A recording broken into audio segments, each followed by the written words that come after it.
Wewe naongea na wewe, halo, habari gani? Sikiliza kitu nikwambie. Yaani wewe ukisimamishwa na mtu hutaki kusimama. Mtu akikuomba namba hutaki kutoa. Alafu kila siku malalamiko mengi kweli kweli.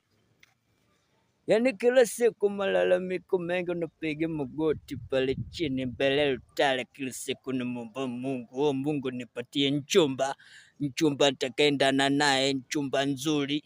Sasa mchumba huyo anakujaje? Mchumba anashuka kwa miujiza kutoka kwa Mungu. Kama namba utoi, kusimamishwa na watu hutaki kusimama. Ukisalimiwa dada za saa hizi hutaki kuitika. Unataka kitu gani nikuulize swali? Sasa wewe endelea kuchelewa hapo, unajifanyia unasubiri mchumba kwa maombi, unapiga magoti, utaota segeda kwenye hayo magoti na hiyo mchumba haji. Sababu mchumba anataka ushirikiano wako wewe. Sasa subiri ufikishe miaka 30 upate stress, utafute mtu yoyote uangukie kwa nsela mmoja huyo, hii ni maajabu mpaka ukome. Uzalishe watoto wale wanasomaje, unaanza kutapatapa unapoyanga, piskali yote inaishia hapo.